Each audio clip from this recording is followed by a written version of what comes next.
In today's video, we'll be taking a look at the differences between the LG G2 Gallery Series OLED, that is LG's 4K flagship OLED TV for 2022, versus the Sony A95K QD-OLED, which is Sony's flagship OLED TV for 2022. Now, the price differences on this TV is quite significant, and unless you're catching it on a sale, you're probably going to be paying a pretty penny for the A95K over the G2. There's also some other things to note with the G2 versus the A95K, which is size availability. The sizes that you can get with the Sony A95K only run in the 55 and 65 inch range, while the G2 can be had in 77, 83, and even 97. I have to say that the size availability is definitely a win for the G2. So if you need something over 65 inches, that choice will be made clear to you that the G2 is probably the best bet when it comes to OLED TVs. So before I get into all the details on both of these TVs, I just want to remind you that both of them will be listed in the description below. So if you're buying them, please use my links to do so. It will help out the channel greatly. I really do appreciate it.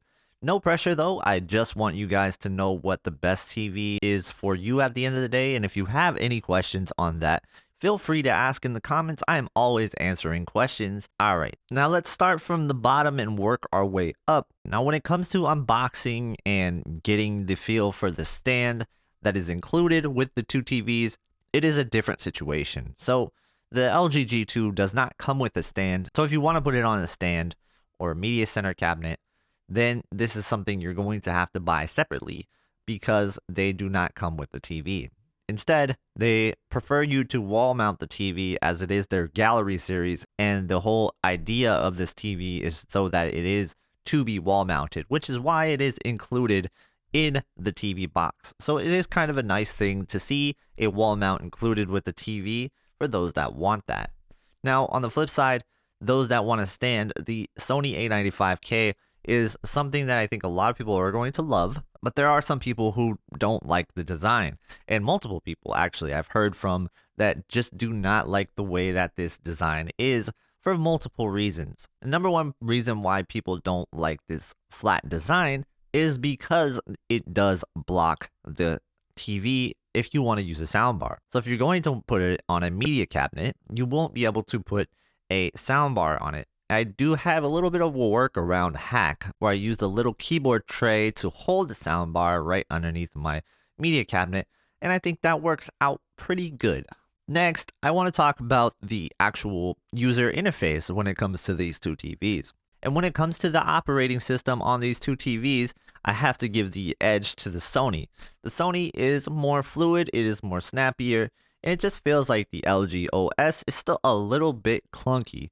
And there are times where I feel like the actual home screen OS and the navigation of it just lags behind what I get from Sony. Now, when it comes to switching inputs and switching the settings on the LG, it's not bad. It's easy to do. I just think that it is snappier on the Sony, and so that's why I give the edge to the Sony.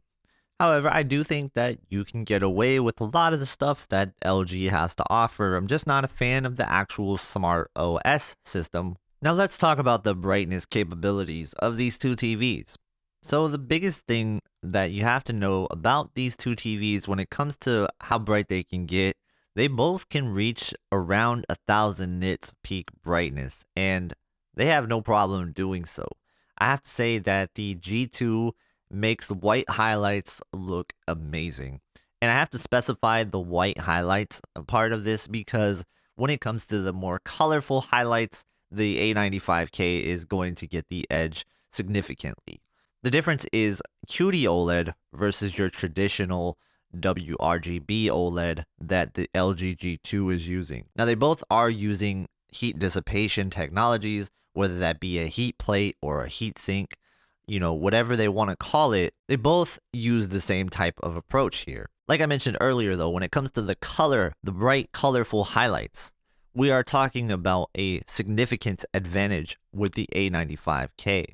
Now, I think this is a really great thing and a great advantage that the A95K and all QD OLEDs have This is the same situation with the Samsung S95B if you're looking for a cheaper type of TV that can achieve pretty much the same thing that the A95K can when it comes to those brightness levels in an OLED. I have to say though, when you see it in person, it is really noticeable when they are side by side, and it is something that kind of makes me always choose the QD OLED over the G2. Doesn't matter if it is the S95B or the A95K, I will always take the QD OLED because of these reasons. The next topic I want to talk about is how the TV is going to handle the gradients and the smooth gradation feature that is going to be in both of these TVs. So you do have smooth gradation being able to be used on the LG,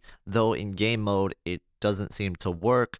On the flip side, you have the Sony A95K with really great smooth gradation, and honestly, for the most part, I haven't seen a reason to use it in regular content, except for gaming. You might want to put it on low, and that cleans up any banding that you see. So I give a advantage significantly to the Sony for the smooth gradation and really the ability to handle gradients overall. And I think this is something that needs to be touched on a little bit more when it comes to OLED TVs, because I do see some aspects of that even in the S95B sometimes where there is going to be some color banding. And unfortunately for the S95B, there is not a smooth gradation feature. Luckily, it's not that bad, but there are going to be occasions where you'll run into that. So the G2, while it is fixable in normal content, it just is unfortunate that in gaming content, you're not able to relieve that. That is the biggest difference between the color banding on both of the TVs. I think that Sony knocks it out of the park with that, and there's no real reason to get the LG G2 over the A95K if that is one of your main concerns. And we just talked about gaming with the smooth gradation, so let's go into gaming a little bit more and talk about the gaming differences between the LG G2 and the A95K. Now, when it comes to the gaming features of the A95K, unfortunately, it does fall flat because you are still only having two functional HDMI 2.1 ports, one of which is shared with the EARC port. So if you're using a soundbar, you're limited to just one HDMI 2.1 port. So for people who have a Series X and a PlayStation 5 or a PC, then you are limited. And then you have different tone mapping options by having the ability to use HGIG if you want the most accurate experience possible for gaming. And you also have the ability to use the dynamic tone mapping feature with the LG OLED TVs if you don't want to use HGIG. So you do have those two modes available to you. When it comes to game tone mapping on the A95K, you have either gradation preferred or you have brightness preferred. If you use brightness preferred, it will get you closer to what the S95B looks like in game mode.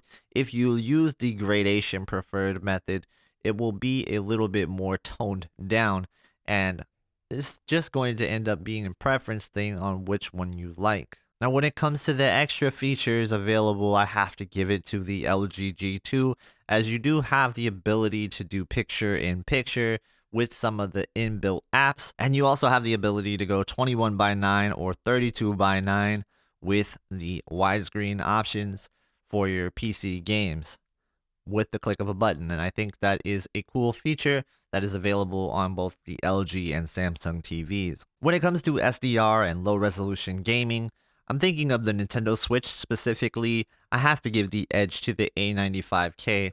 I think the upscaling in the A95K is significantly better than the LG G2's upscaling for things like the Nintendo Switch.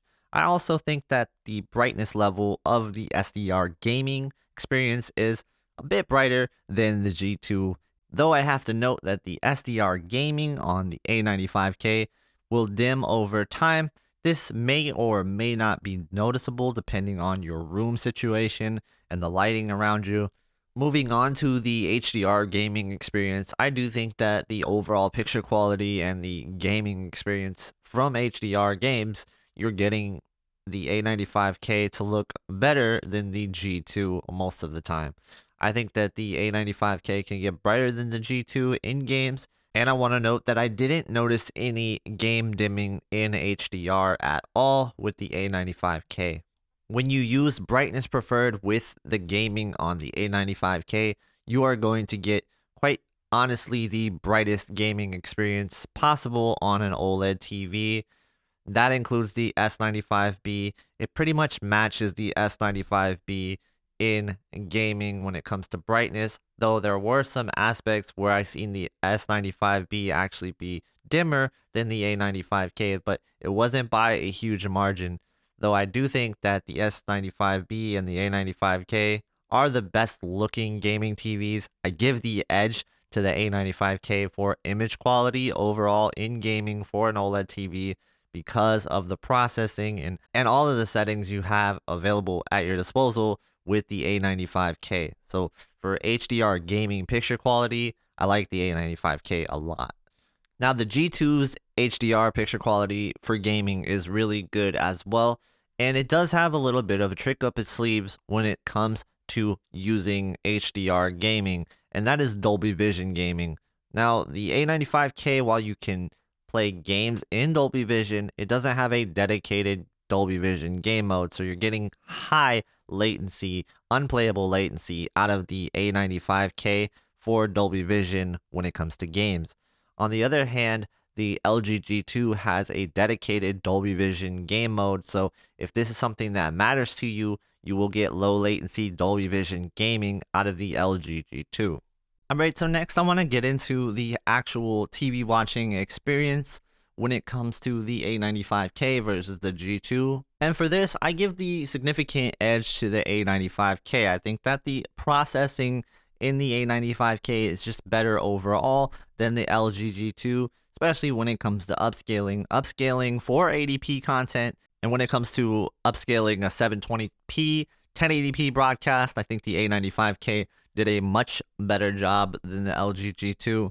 Things that I noticed was scoreboard elements just felt a lot sharper. In football, in basketball, I noticed the scoreboard was less blurry on the A95K. So if this is something that you're watching a lot of sports on and you're choosing between these two TVs, I do think that the A95K is the better sports watching TV and really the better upscaling TV in general for any sort of lower resolution content that you may watch. When it comes to upscaling 1080p movies and TV, I thought that they both did a fine job at that. Maybe the A95K gets a slight advantage, though it's not as big as the 720p. For more comparisons on QD-OLED TVs or OLED TV or even LCD TV, check out some of my other videos at the end of this one. If you enjoyed it, please hit the like button and consider subscribing. Thank you guys so much for watching. Have a great day, and I will see you in the next one.